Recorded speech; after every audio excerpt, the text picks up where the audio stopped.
Bem-vindos à segunda temporada do Geração Legaltech. Para quem ainda não nos conhece, nós somos o podcast e o videocast que leva até você as tendências do universo jurídico. Aqui nós falamos sobre tecnologia, inteligência artificial, automação, marketing, entre outros assuntos. O Geração Legaltech é uma realização da Exion. E hoje, começando a segunda temporada, a gente vai conversar sobre marketing digital e os advogados, né? Como é que esse universo jurídico se encontra com o marketing digital, com a inteligência artificial. E para isso a gente vai receber a professora Elis Monteiro. A Elis, ela é professora da FGV, da PUC Rio Grande do Sul, da ESPM, e ela é coordenadora do MBA de Marketing Digital, Growth e IA do IBMEC. Além disso, ela é fundadora da agência E-Atelier. Elis, que prazer ter você aqui hoje. Seja muito bem-vinda. Obrigada, Márcia. E eu estou feliz em dobro de estar aqui ainda com você, né? E o melhor de tudo, né? A gente hoje vai estrear um quadro com você. Você Legal. vai ter nossa primeira convidada. Estamos estreando aqui nossas novas fichas de 2026. Ou seja, muitas novidades aqui no Geração Legaltech. E eu queria começar nosso papo com uma pergunta bem básica, né? Que a gente escuta dos nossos advogados, né? Os nossos clientes, as pessoas que a gente conhece no mundo jurídico. Todo advogado deve estar nas redes sociais, deve ter perfis das redes sociais? Todos, sem exceção. Sem exceção.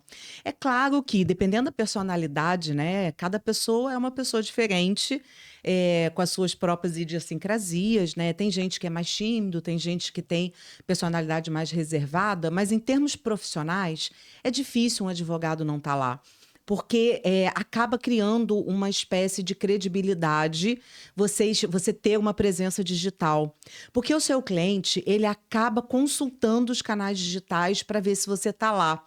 E quando você não está, cria uma sensação de que você não existe. Porque se você não tem presença digital, passa uma ideia, uma noção de que você talvez tenha alguma coisa para esconder. É inacreditável, né? Mas as pessoas checam internet hoje para conferir se você tem alguma coisa para esconder e se você está lá, pelo menos com o perfil arrumadinho, bonitinho, limpinho, você passa uma noção de credibilidade. Eu acho que você está falando totalmente correto e eu queria emendar numa outra pergunta, que é o seguinte: com o surgimento e o crescimento das redes sociais, como é que ficaram os sites? Você trouxe uma coisa que é importantíssima, né? As pessoas pesquisam e vão atrás ali de referências sobre o advogado, sobre aquele escritório. E os sites nesse contexto, nesse cenário? A gente não pode negar que o Google é a maior avenida do planeta, né? Imagina que você tem uma avenida gigante e aí você deixa de estar marcando presença na maior avenida do planeta, que é o Google. Então, eu recomendo ter site. Precisa ser o site mais complexo, né, imenso do planeta? Não. Mas você tem que marcar presença no Google, porque o Google, ele passa também uma noção de credibilidade. E você ter um site significa que você vai estar na busca orgânica do Google. Então, é necessário ter site. Fora que tem uma coisa que eu preciso deixar claro para todo mundo, que é: as mídias sociais, elas são de propriedade dos donos das mídias sociais. Leia-se Mark Zuckerberg, Elon Musk e o dono atual, no caso do LinkedIn, Bill Gates e companhia Microsoft, né? O site é seu. Você tem o domínio absoluto daquele canal que ninguém pode tirar de você porque é o seu domínio, né? A gente chama isso de canal proprietário. Se alguma coisa acontecer, o Mark Zuckerberg acordar com mau humor, ele vai acabar com o Facebook, com o Instagram. Se o Bill Gates resolver em alguma... Não o Bill Gates, porque ele não é hoje o dono da Microsoft diretamente, né? Mas se alguém da Microsoft acordar falando: eu mudei de ideia, o LinkedIn vai morrer, você perde tudo que tem ali seu no LinkedIn.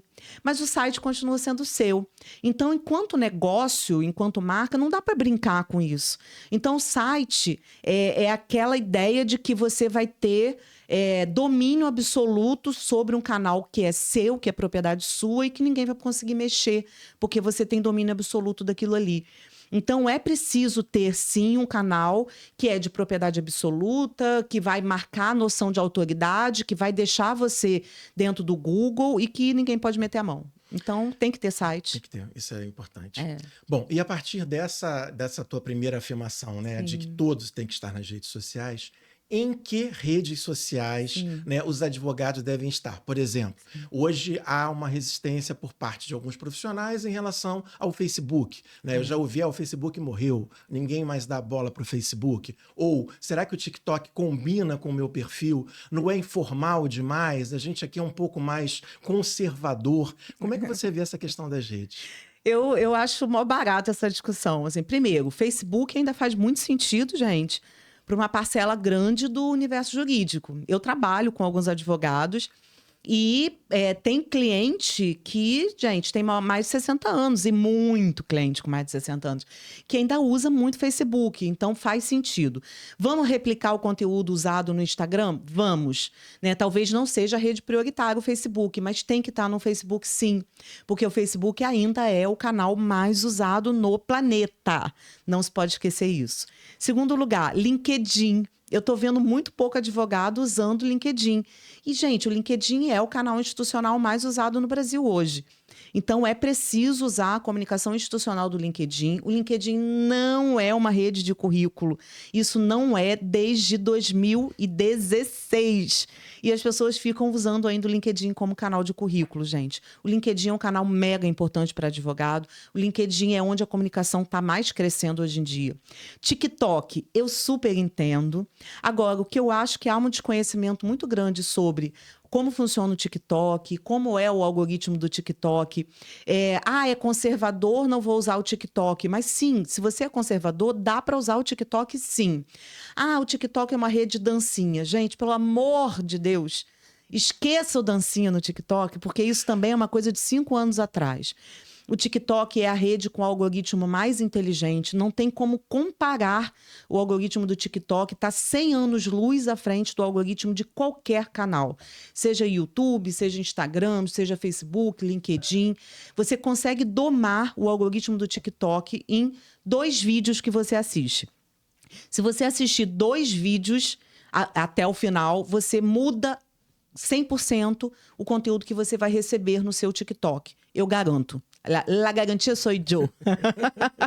E o Instagram definitivamente tem que estar. Então, vamos lá, em ordem de prioridade. Primeiro lugar, o Instagram para criar sua casinha, para você montar credibilidade. Segundo lugar, o LinkedIn para ter ali uma comunicação institucional. E é onde os pares estão, onde os advogados estão trabalhando, né? Seja como perfil pessoal, como página institucional.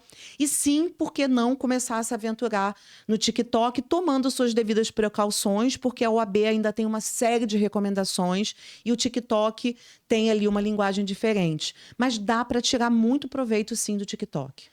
E você tocou num ponto agora, OAB, Sim. né? Isso é uma outra questão também que você conversa com alguns advogados, eles têm receio de se aventurar no marketing digital, nas redes sociais. Quais são hoje, na sua visão, os limites éticos da atuação dos advogados nas redes? Aqui eu vou fazer uma série de críticas, assim, vamos lá. Eu acho que a OAB precisa rever muito do que ela preconiza em relação ao uso em geral. Eu acho que a OAB devia beber um pouco na fonte do que CRM, por exemplo, tem feito. A gente vê que o advogado ele tem muito medo de usar marketing digital como um todo. Eu não sou a favor da mercantilização da profissão. Eu acho que seria horrível para todos nós que os advogados começassem a se vender loucamente, como já é nos Estados Unidos. Que seria terrível para o próprio cidadão em geral. Mas a OAB é muito arcaica, né, com as suas políticas e regras como um todo. Vou te dar um exemplo, né? A OAB não permite que se use um botão de WhatsApp em site de advogado, pode me contactar por meio desse telefone.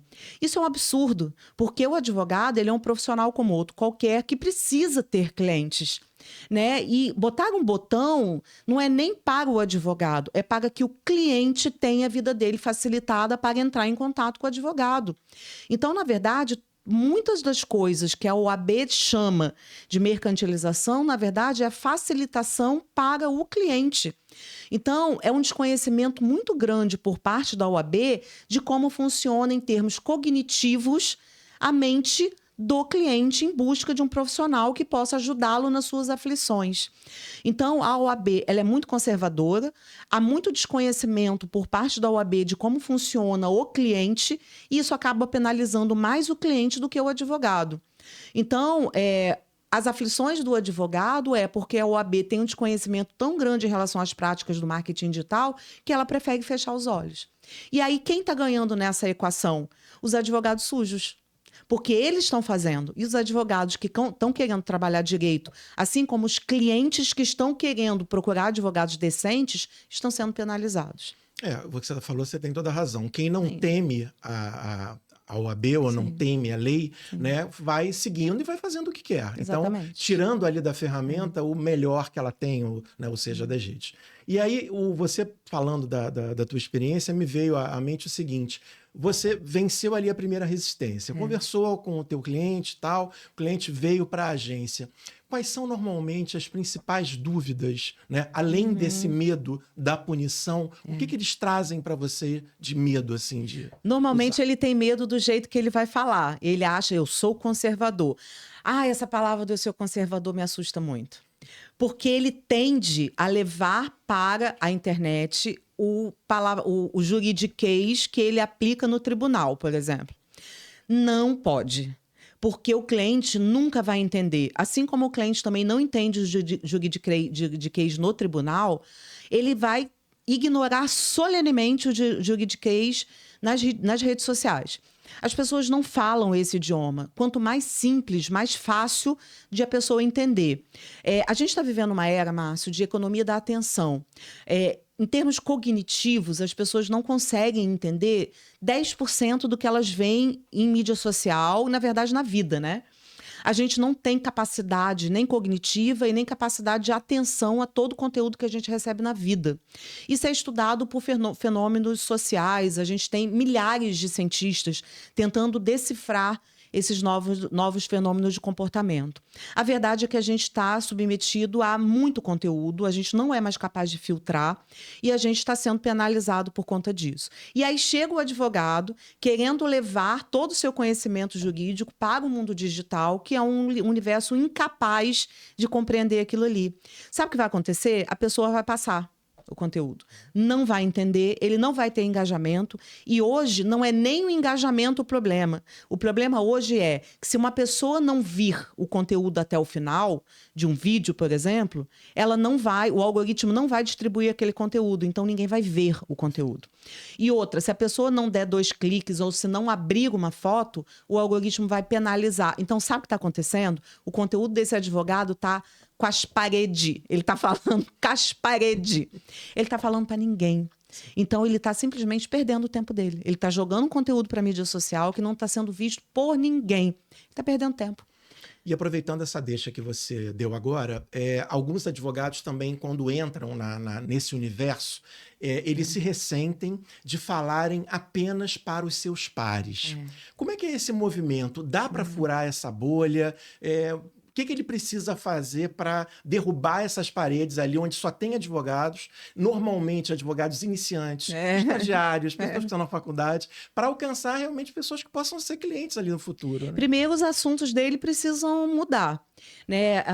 Eu vejo, por exemplo, eu falo só para o nicho tal, porque eu trabalho, por exemplo, com direito tributário. Ele só quer falar sobre direito tributário. E aí, vamos lá, gente. Ok, que ótimo, você só atua no segmento tributário. Mas vamos lá, a gente tem que abrir o espectro de conteúdo, porque se eu só vou falar sobre direito tributário, eu só vou falar sobre aquilo. E não é assim que a gente atrai público. A gente atrai público pelo leque de conteúdos que eu posso, porventura, abordar. Eu vou falar sobre direito como um todo. Mas, por exemplo, se uma pessoa fala sobre direito tributário, ela não pode, por exemplo, começar a falar um pouquinho sobre dicas de como poupar dinheiro, ou dicas sobre economia, dicas sobre calculadora de tempo para você se aposentar.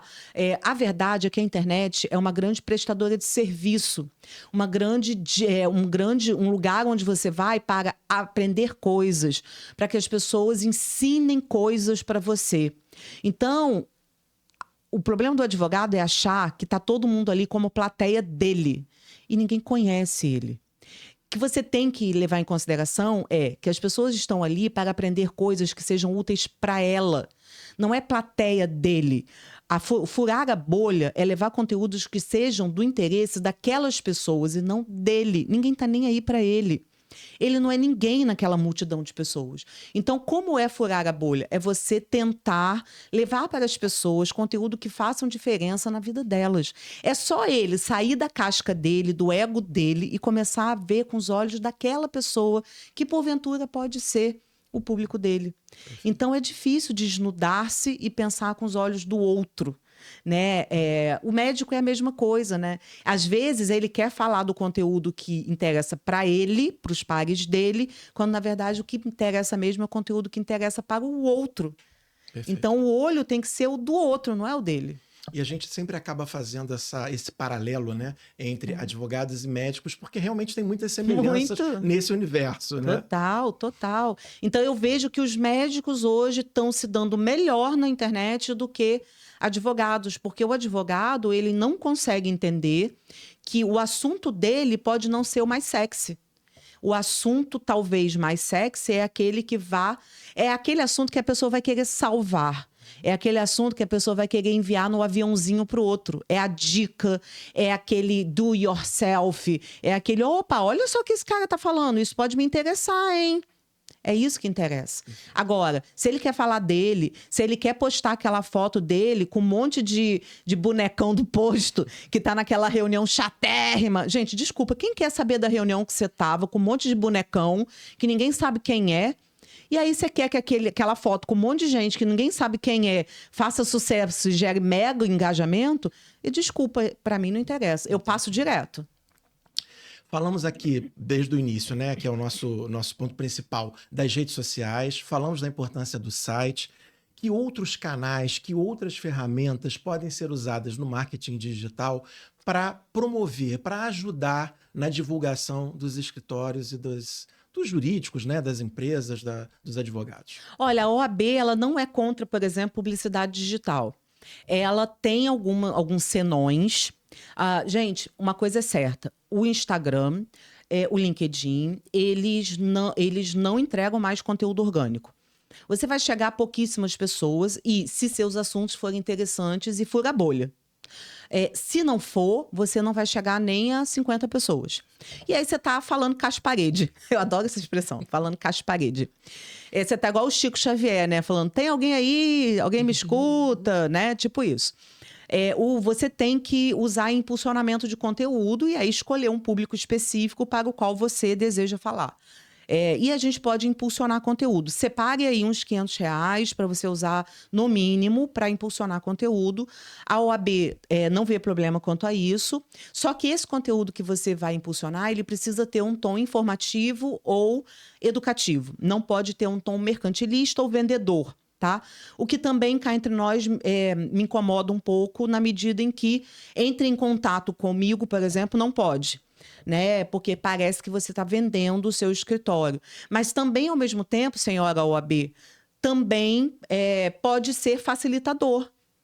Né? Então, nem sempre é mercantilista. Às vezes, simplesmente é facilitador para que a pessoa conheça o canal daquele escritório. Então, é dúbio essa relação. É dúbio, tá?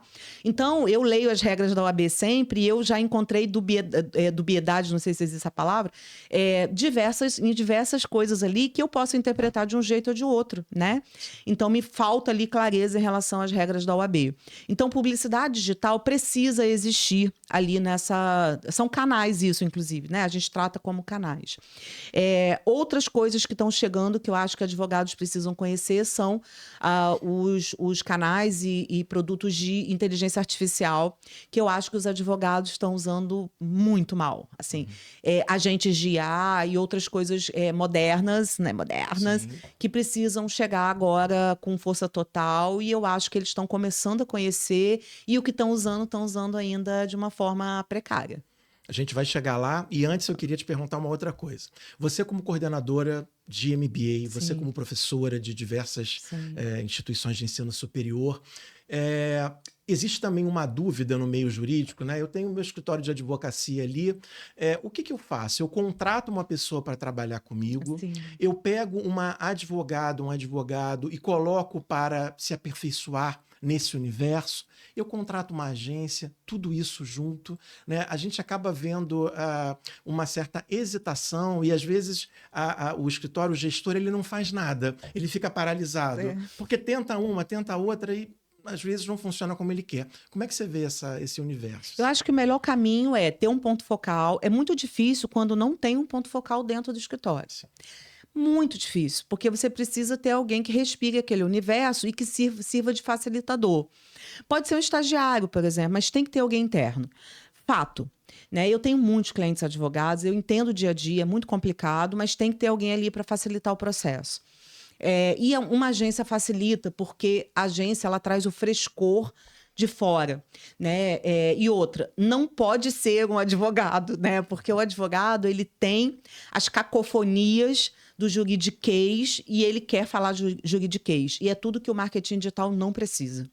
Né? É óbvio que essa agência precisa conhecer o segmento jurídico de alguma forma, ou ter trabalhado com o segmento jurídico, ou saber as especificidades do segmento jurídico, entender que é um bicho diferente dos outros, né? Porque, ou saber se é B2C ou B2B, né? Esse escritório, porque é uma coisa diferente, né? Uma da outra.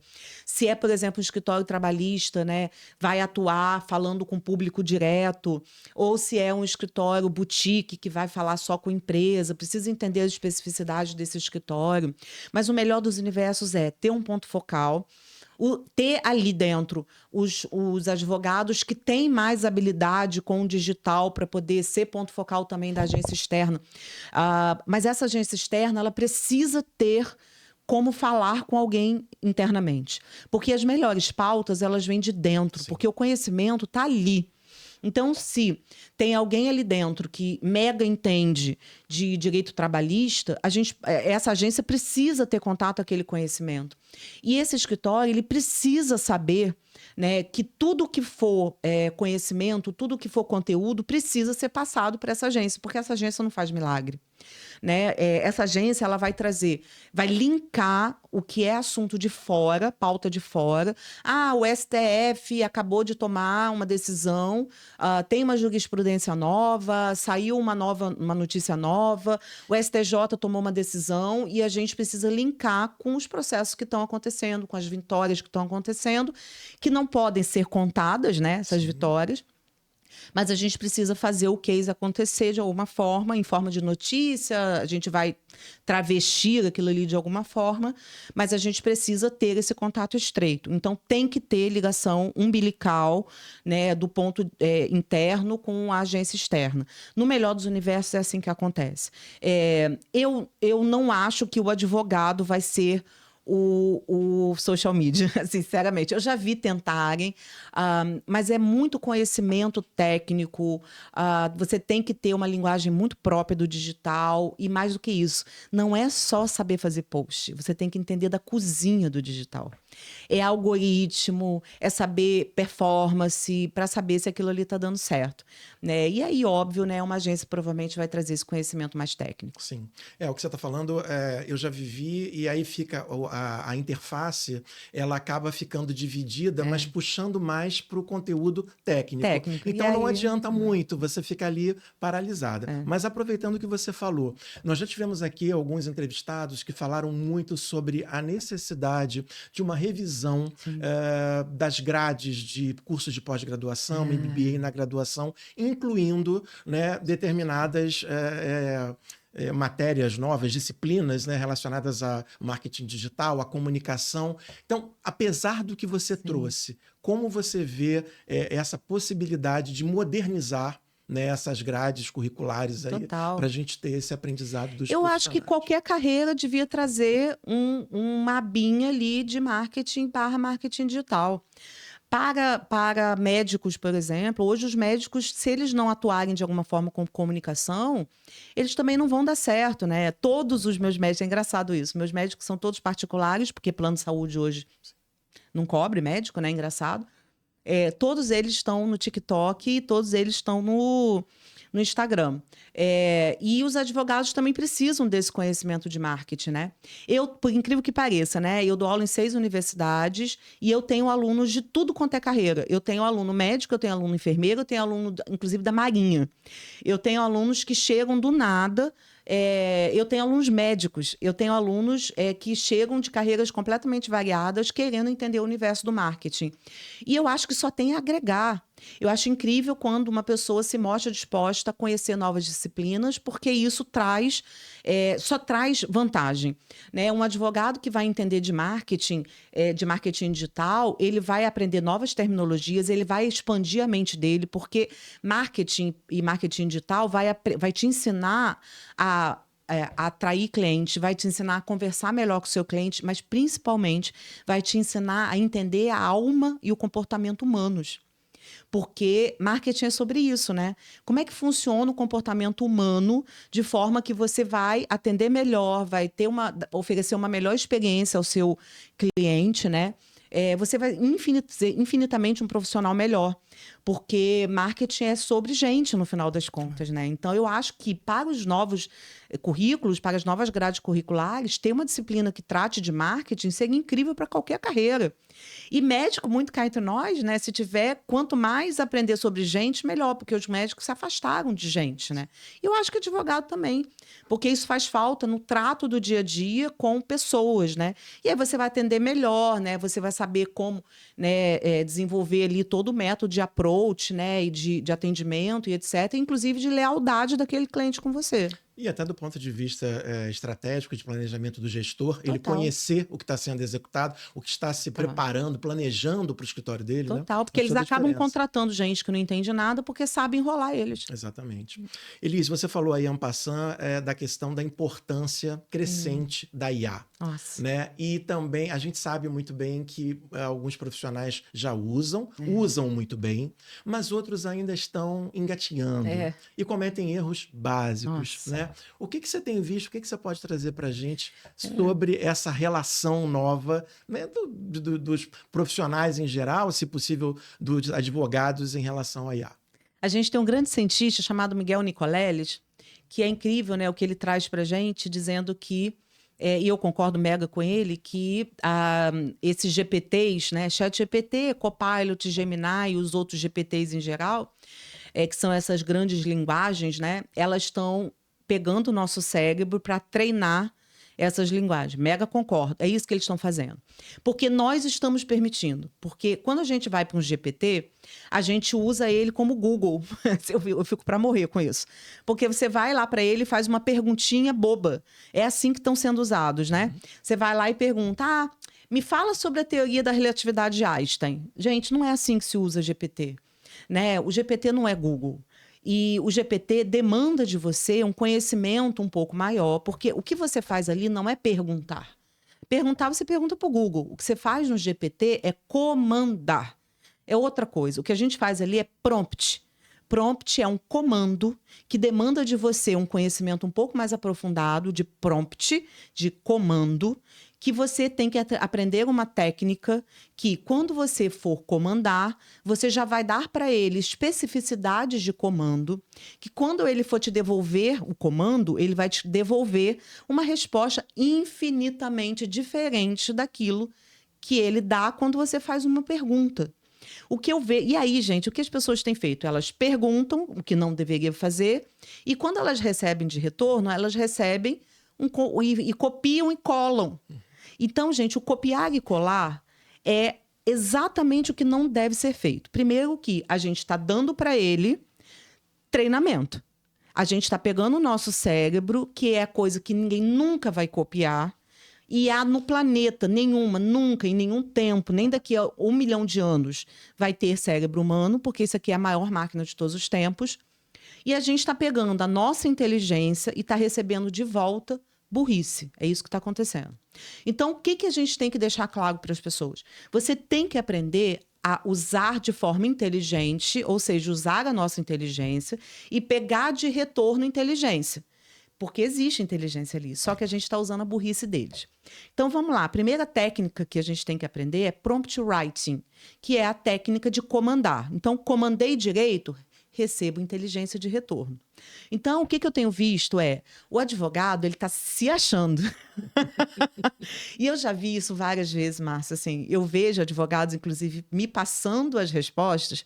Você não sabe fazer, olha só o que eu consegui aqui. Eu perguntei, ele me respondeu. Só que o que você fez foi perguntar, meu amigo, você não comandou. Porque quando você comanda, a resposta que você tem de retorno é incrível. É um universo a ser desbravado. Se você oferece um prompt, comando bem dado, você vai receber de retorno coisas inacreditáveis, mas o que ele está te dando de retorno é você. Elis que criou, não foi ele. Então, essas técnicas de prompt writing demandam de nós um conhecimento avançado.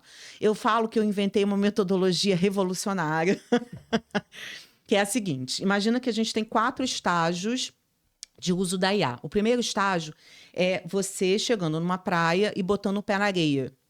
Esse estágio é você chegando no GPT de primeira vez, de navegante, né? E aí você botou o pezinho ali e começou a usar, só que você só sabe fazer pergunta. Aí, beleza. Aí você falou, putz, mas eu só estou fazendo pergunta, né? É o que está todo mundo fazendo pergunta. O segundo estágio, você já deu uns passinhos ali e foi parar ali na areia ainda. Aí você começou a aprender prompt writing, já sabe comandar. Aí você falou, isso aqui tá diferente, essa brincadeira tá ficando boa. Você aprendeu prompt writing. Aí você já dá um passão e já bota o pé na água. Opa, tô me refrescando com o pezinho na água. Quando você bota o pé na água, você já sabe prompt writing, você começa a usar agente de IA. Quando você usa agente de IA, que é o terceiro estágio da adoção da IA, você já está programando um softwarezinho que, em vez de te assistir, como o ChatGPT faz, ele vai começar a fazer as coisas por você. Vou te dar um exemplo disso. Eu coordeno 2 MBAs, 2 certificações, tenho uma agência e falo milhões de coisas, tá? E aí eu não tenho tempo para fazer isso tudo. Claro. O que eu fiz? Eu programei um softwarezinho, um agente de IA, e ele faz coisas por mim, por exemplo, disparar convite para professor, mandar link para professor, fazer tudo aquilo que eu não tenho tempo. Mas ele independe de mim. Ele está trabalhando lá na minha casa e eu estou aqui dando entrevista e eu nem sei o que ele está fazendo.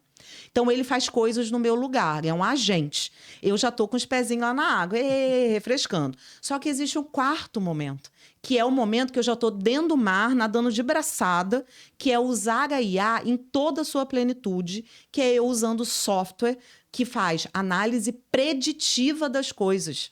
Seria, por exemplo, um advogado usando software de IA para prever se existe a possibilidade do cliente dele ganhar um processo. Então, esses 4 usos de IA são as possibilidades que existem hoje em termos de IA. Imagina se um advogado chega no 4º nível, que ele já está usando super software de IA com análise preditiva, e existe esse software. Então, o que o advogado está achando, e ele está se achando, é botar o pezinho na areia. E é o que eu vejo a maioria fazendo. Ele não sabe nem usar prompt writing e já está se achando. Ele está copiando e colando. Ele está pegando o processo dele, dando para o ChatGPT, o ChatGPT faz um resumo, devolve para ele, ele está se achando o máximo. Pega aí, meu amigo, você não sabe nem prompt writing ainda? Pega aí, você não está nem usando o agente de IA. Então, esse cara, ele está achando que ele está na vanguarda, na verdade, ele mal chegou na areia. E aí fica a pergunta, né? Como é que ele avança nisso? Ele vai ter que fazer curso. Sim, temos cursos, né? Temos formações específicas para isso. E aí ele vai ter que realmente se dedicar. Né? Aí ele vai ter que entender que, ok, beleza, eu fiz o primeiro passo, eu botei o pé na areia, mas eu tenho o segundo, eu tenho o terceiro, eu tenho o 4º. Perfeito. Mas não é difícil, assim. E primeiro ele tem que sair daquele momento de achar que ele sabe tudo. Porque médico e advogado tem esse problema. Assim. Eles são famosos por isso, né? Eles precisam entender que, olha só, isso aqui que eu estou fazendo, que é perguntar coisa, não é IA na sua plenitude. Isso aí é o comecinho, ele está arranhando uma superfície. Quando ele chegar com o pezinho na areia, quando ele chegar com o pezinho na água, aí, meu amigo, o céu é o limite para ele. Nossa, vai ser muito bonito isso. Com certeza. Elis, a gente agora vai aproveitar sua presença aqui para estrear um novo quadro, que é uma das novidades da nova temporada, que é Perguntas que Ninguém Faz, mas Deveria.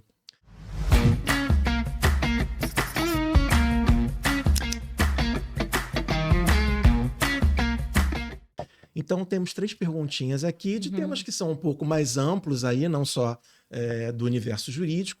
E a primeira delas é o seguinte, a gente ficou sabendo da restrição recente das redes sociais, né, para menores na Austrália e em outros países. Como é que você está vendo esse movimento? Como é que você vê a situação do Brasil hoje? O que você pode falar para a gente sobre esse tema? Parabéns, Austrália. Parabéns, Espanha. Gente, eu sou muito a favor disso. Eu acho que internet não é lugar de criança. Ponto. Sempre achei, Márcio, sempre achei, desde a época que meu filho era criança. Às vezes ele até me dava uma enganada, mas eu não deixava. Então, assim, Instagram, não tem que ter criança. TikTok, Deus me livre. Gente, Roblox, socorro. Discord, pelo amor de Deus. Não, internet não é lugar de criança. Não é porque é perigoso, é sujo, é problemático. Aquilo ali extrai o que há de pior nas pessoas.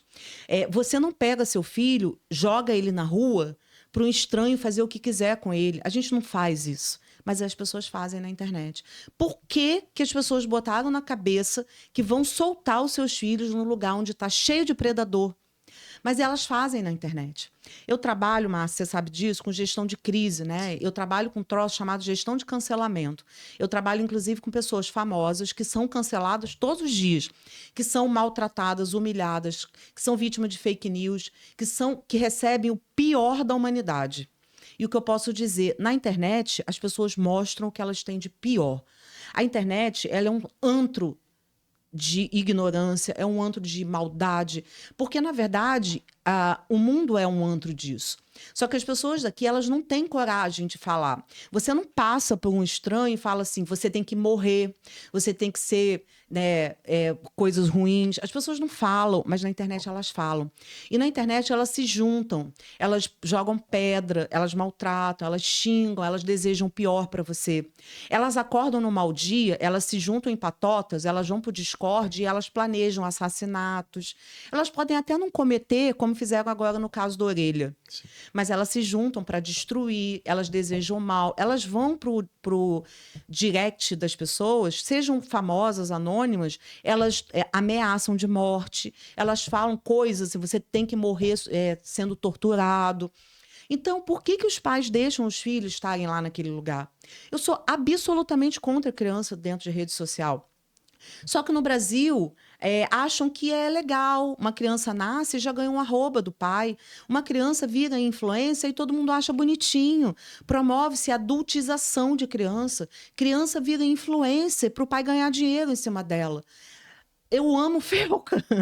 Eu acho que o Felca é o maior herói desse Brasil, porque ali os pais entenderam como que os predadores agem. Eu entro em perfil de criança e vejo todos os sinais dos predadores ali, dos pedófilos. Eles estão agindo livremente. As plataformas não estão nem aí. E os pais acham lindo que as crianças ficam sendo adultizadas ali o tempo inteiro.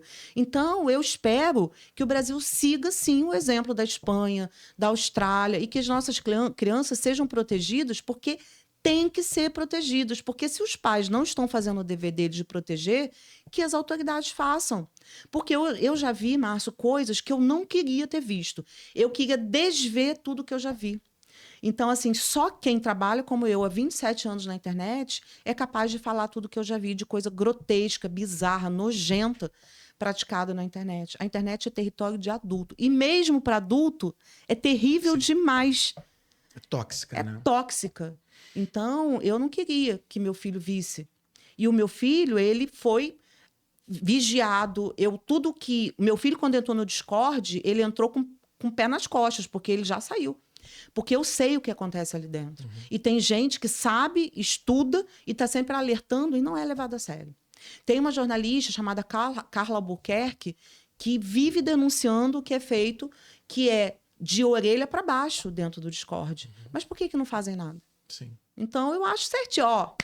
Parabéns. E aí fica aquela discussão também, né, Elis? Se existe um aumento de casos, com cada vez um número maior de crianças na internet, né, nessas redes, ou se efetivamente há mais denúncia, há mais consciência. Fica aquela questão do biscoito, né? Os dois. Os dois, né? Mais Os denúncias dois. e mais casos, Muito né? crime praticado, extorsão, crimes de crianças, mulheres que são extorquidas, de pessoas que entram em massa e que ficam comandando jovens para se mutilar. Então, assim, é muita coisa terrível. Maus tratos à criança. Existem grupos no Discord que ficam comandando maus tratos coletivos a animais. Isso é, inclusive, um movimento em massa que está crescendo. O ano passado, o estado de Santa Catarina, junto com mais 2 estados no Brasil, que eu não me lembro agora, foram os campeões de maus tratos a animais. E descobriu-se que a maior parte deles estava sendo transmitida ao vivo pelo Discord. Nossa. Então, assim, eu não tenho dúvida nenhuma de que o grande responsável por isso é a internet, o Discord, Claro. como uma plataforma, não é o único, é o Reddit, o Discord e outras plataformas, e a maior parte disso sendo realizado por adolescente que nem devia estar ali. E aí, seguindo nesse raciocínio, nesse tema, a gente tem visto, principalmente por parte dos países da União Europeia, uma reação, né, e uma punição, processos, julgamentos em relação das big techs, né, por talvez não adotarem as medidas que precisam ser adotadas. Sim. Como é que você vê hoje a responsabilização dessas big techs no Brasil e no exterior? Não fazem nada porque é muito dinheiro envolvido, né? Aí elas reagem chamando de censura. Vou te dar um exemplo agora. A Grok, que é a inteligência artificial do Elon Musk, né, do X, deixando circular livremente fake news, nudes, extorsão com fotos de mulheres sendo torturadas, nudes com extorsão de mulheres que vazaram lá ali, que tiveram suas fotos íntimas vazadas. Todo mundo alertou e o Elon Musk não deixa que nada seja feito. O Facebook, Meta, também não deixa que nada seja feito e chamam isso de censura, quando, na verdade, isso é lei aplicada ao mundo digital. O grande problema das Big Techs, primeiro, é que só visam lucro. Segundo, que toda vez que se tenta implantar a mesma lei que se implanta no mundo real, elas chamam de censura. Quando, na verdade, gente, não tem que ter uma lei para o mundo real e outra lei para o mundo virtual. Se a gente tem lei para o mundo real e você não permite que isso aconteça aqui na nossa sociedade real, por que não pode valer a mesma lei para a internet? E aí vem um movimento de pessoas achando que isso é censura. Isso não é censura. Você gostaria que a sua filha, sua sobrinha, sua irmã tivesse as fotos vazadas ou que uma fake news com IA circulasse te agredindo, mentindo sobre você e você não pudesse fazer nada? Vou te dar um exemplo. Eu trabalho com Renato Aragão, né, que é uma das maiores vítimas de fake news, né, que já existiu na história do Brasil, né, e teve uma fake news com IA sendo veiculada sobre ele na internet, particularmente no TikTok. A gente avisou a Lívia, né, que é filha dele, que é a porta-voz hoje oficial da família, denunciou e o TikTok não fez nada. E não adianta também, quando você denuncia, o TikTok te devolve dizendo que sua denúncia era vazia. Eu sei porque eu já fiz isso centenas de vezes. E você não tem aonde recorrer. A gente tenta com o advogado entra com uma medida e não dá nada, porque o TikTok, inclusive, nem está no Brasil legalmente para resolver essas coisas. Tem até escritório de representação comercial. Mas e aí, o que a gente vai fazer? Para onde que a gente corre, ô Márcio? Entendeu? Então, qualquer um pode criar agora uma IA contra você, né, inventando o que for, e aí faz o quê? A verdade é que as Big Techs não querem ser responsabilizadas, porque elas dizem que a responsabilidade é a do usuário que criou o conteúdo. Ou seja, repassam a responsabilidade. Pronto. Né? Mas aí é muito fácil você ganhar bilhões e não ser responsável por nada. Com certeza. Aí eu vou criar uma Big Tech também, ficar bilionária e tirar o meu corpo fora. Bom, e a nossa terceira pergunta aqui, que ninguém faz, mas deveria, é sobre a polêmica, as discussões em torno do Moltbook, né, que é a chamada rede social das IAs. Como é que você está vendo essa nova rede? O que você está achando? A gente escuta algumas pessoas rindo, achando divertido, outras pessoas apavoradas com o que pode surgir dali, já que dizem que já foi criada uma religião, elas já têm idiomas próprios. Como é que você está vendo esse movimento? Eu fiquei apavorada. Gente, eu vi Exterminador do Futuro, né, décadas atrás. Sim. E eu tenho muito medo da Skynet, né? Tanto que eu trato super bem o meu ChatGPT, porque eu não sei se um dia ele pode se virar contra mim e eu quero ser poupada por ele. Então eu dou bom dia, boa tarde, boa noite, eu chamo ele de Elvis, faço carinho nele. Mas, chegando brincadeiras à parte, eu vejo os meus colegas fazendo matérias sobre isso e falando, eles até estão tramando a extinção da humanidade. Eu não acho isso engraçado, sendo muito sincero. Eu acho que a gente tem que estudar e ver até que ponto isso pode acontecer, ver qual caminho que isso está tomando, porque quando dois IAs estão se juntando, e isso na primeira semana, e já estão tramando a extinção da humanidade, eu acho que tem alguma coisa ali que não está dando certo, não. Né? Eu acho que o que está acontecendo ali, que religião é essa que eles estão criando, porque se existe ali uma inteligência que é capaz de tramar contra a humanidade, ver a humanidade como inimiga e criar a própria religião, é porque já tem alguma coisa ali que já não está chegando bem. Eu acho que é um caminho sem volta, né? Eu acho que está muito hype também a coisa da IA. Eu acho que em algum momento isso vai diminuir, essa discussão. Acho que muita coisa vai se acomodar. Já estão se falando sobre bolha de IA. Eu acho que a gente tem aí 2 anos, mais ou menos, em que a IA deu essa hypada. Eu acho que a gente vai ter que estudar isso muito profundamente ainda. Eu acho que tem muito mais gente que não entende de IA do que gente que entende realmente de IA. Como eu te falei, né, o que eu mais vejo é gente achando que entende de IA, mas que não botou o pé na areia direito. Mas eu acho que a gente tem que levar isso a sério. Eu acho que qualquer coisa que mostre que tem robô conversando com robô, tramando contra humanos, eu acho que a gente tem que levar a sério e começar a desplugar essas possibilidades. Porque, gente, como eu disse, nada no mundo nunca vai substituir o humano e nada no mundo nunca vai ser igual ao cérebro humano. O cérebro humano é a verdadeira máquina. Nós somos aquilo que há de mais incrível na história da humanidade. E nada nunca vai substituir a gente.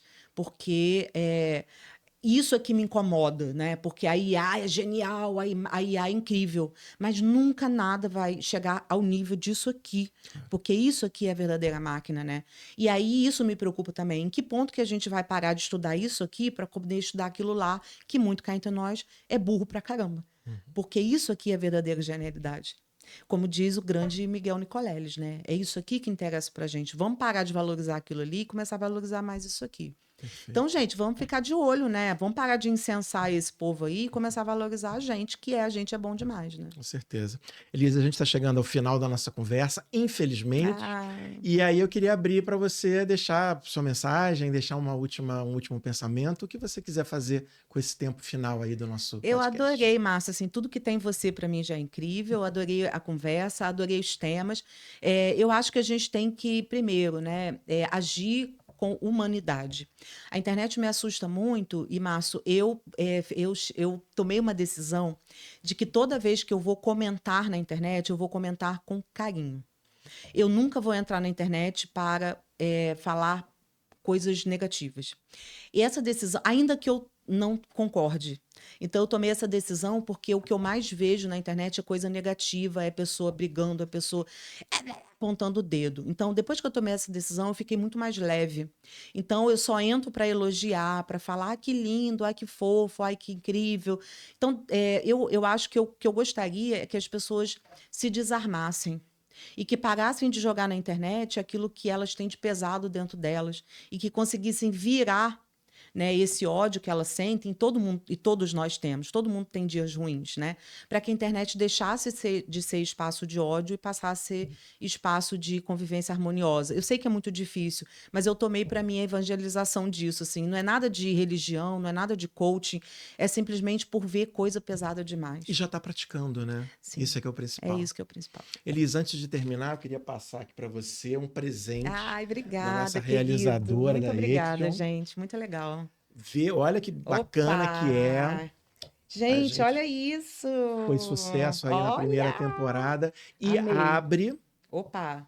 Olha só. Gente, que poder. É um kit completo. Amei. Adorei, gente. Muito obrigada, viu? Obrigada a Adorei, você. Márcio. Adorei. Muito A gente obrigada. adorou ter você aqui. Obrigada. Bom, muito obrigado a você que acompanhou a gente até o final do nosso primeiro episódio da segunda temporada do Geração Legal Tech. Acompanhe os nossos conteúdos nas redes sociais, no YouTube. A gente conversou hoje sobre marketing digital, inteligência artificial e vários outros temas com a professora Elis Monteiro, coordenadora do MBA de Marketing Digital, Growth e Inteligência Artificial do IBMEC, professora da PUC do Rio Grande do Sul, SPM, FGV e fundadora da agência E Ateliê. Muito obrigado e até a próxima.